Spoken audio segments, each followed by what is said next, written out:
Have you ever wanted to be the best version of yourself? Yes. Achieve more success? Yes. Sell with more confidence? Yes. If you answered yes, then you're in the right place. Amy Lemire is in the business of creating breakthroughs in sales, confidence, influence, and revenue growth without sacrificing work-life balance. She's the creator of the Sales Confidence Code and the author of From Zero to Sales Hero, How to Double Your Sales and Income in Less Than 90 Days. Amy's worked with large companies like Cardinal Health, Care Fusion, ICU Medical, Massage Envy, and others in the medical space. She's a distinguished Toastmaster, president of National Speakers Association of St. Louis, a member of the National Speakers Association, and has been recognized by Fortune as a Fortune 500 top sales performer and sales trainer in the medical technology sector for over 2 decades. She's trained thousands of sales and business influencers in the keys to sales success and the Sales Confidence Code, selling with influence that drives peak performance results through mastering the 6 thought habits. Please welcome Amy Lemire to our beautiful stage.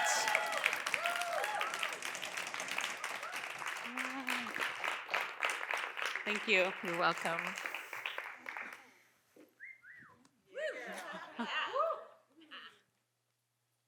Thank you for being here and for taking this time to invest in yourself.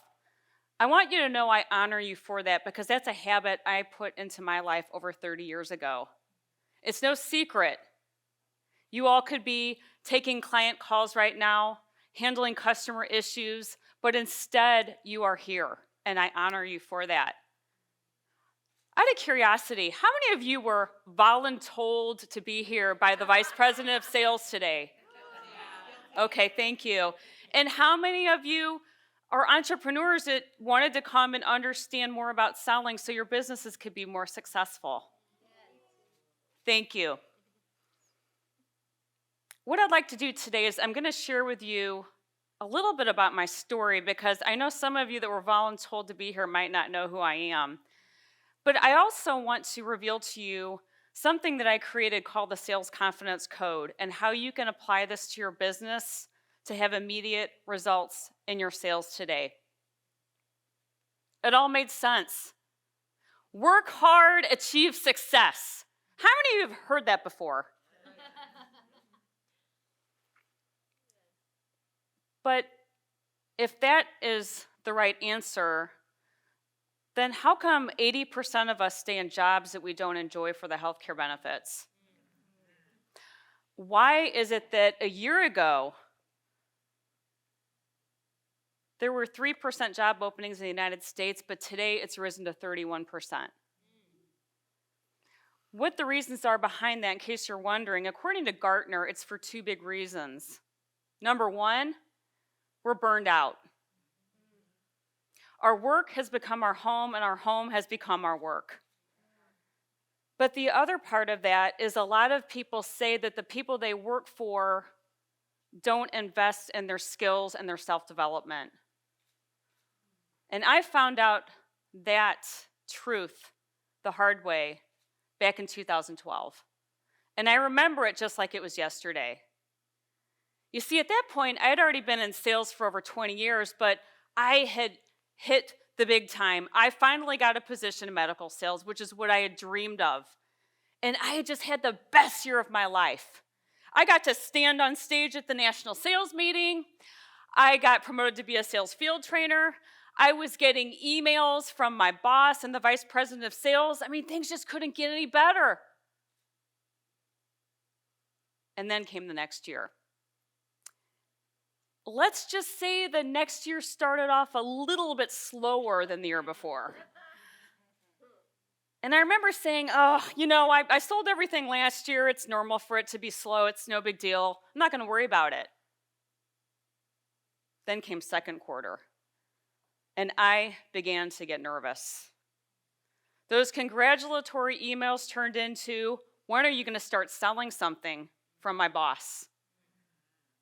But that wasn't the worst moment.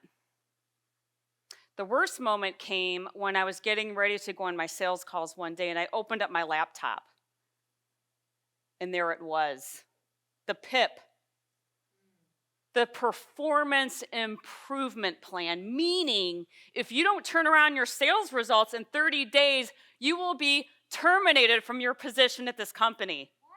Terminated, I thought to myself, right? I mean, here I've been, this sales rock star, and she's going to terminate me after 10 years on the sales team. I mean, it was unbelievable. I was so angry that I got this email.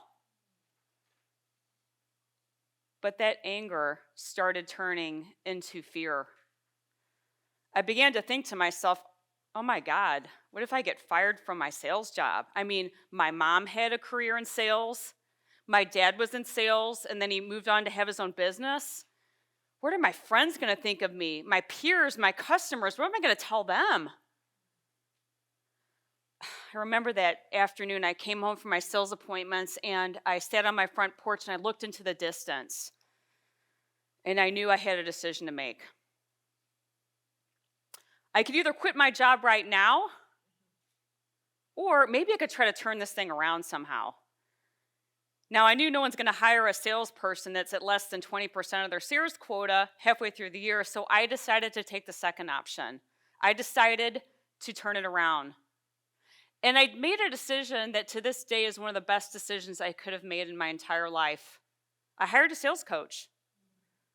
Now, Mike began to work with me, and I said, Mike, I will do anything you tell me, I promise. He said, okay, great, let's start working together. What I'm going to share with you that happened over those next 30 days was the evolution of the sales confidence code. The first thing that happened is I stopped focusing on failure. Now, when I was focusing on failure and worrying about everything that was going to go wrong, I remember feeling that it was this constant abyss, and I constantly felt that victim coming up within me. So what I did instead is I focused on the first principle, and that was self, my self-confidence. I began to stop being a victim because one thing I haven't shared about my story is that victimhood can often come from things that happen in our life. Having almost been killed by a drunk driver when I was 9 years old, I had this habit of feeling sorry for myself and being sad anytime things didn't go right. So I stopped that. And the next thing that happened is I began to focus on something called connecting with people. Now, I think the reason salespeople get such a bad rap is because what do we talk about? We talk about our products, we talk about what we're selling, our services, but there's one thing we often forget about, and what do you think it is? Connecting with people. And I remember one morning I was sitting in the hospital cafeteria where I spent so much of my time, and I was drinking my Diet Coke, and I remember there was a man I had to call on. And have you ever had those really tough customers that you just really don't want to talk to? Yes. That was John, and his last name was Cashmore, I kid you not. And I knew I needed to talk to him to get this one order so that I didn't get fired in 30 days. And he stood over there, and I'm like, what am I going to say to him? And I remember as he stood up, I just thought, I'm going to come from a place of service and kindness that I want to help and serve him in his hospital. And he walked over to me, and we had a conversation. And he said, oh, by the way, Amy, I have that $700,000 purchase order in my office if you want to stop by and pick it up. So just from connecting with somebody and coming from a place of love and intrinsic validation, it made a big difference. The last thing that I want to share with you of the sales confidence code is this, and it's dream creation. How many of you have dreams? You see, one of the things that I forgot about during that time is I forgot about making dreams reality. A fantasy is a dream with no action. I'd gotten lazy. When I sent Mike my calendar, it was embarrassing. You see, you can't sell something if you don't have appointments on your calendar. Have you ever, it just doesn't work that way, and that's the habit I built. But one thing I'd forgotten to do is I'd forgotten to take the first step. And that first step was I'm going to make 50 cold calls a week no matter what. I don't care if I'm sitting at McDonald's in Central Illinois, but I'm going to make those calls, and I did it. Now, my story ends at those 30 days, and I will share this. I was able to stand on stage at the national sales meeting again. I made 128% of my sales quota, but that's not the important part of my story. The important part of my story is that I saw a new mission and a new vision for myself. I decided it was time to serve others and to train them to be better sales professionals. And 1 year later to that date, I left sales for good, and I moved into sales training. So remember, in closing, sometimes your messes can become your message. And before we go into our workshop this weekend, remember that being the best version of yourself is a choice. And remember that sales is just about serving people, and sales can also be a lot of fun when you're winning. Thank you.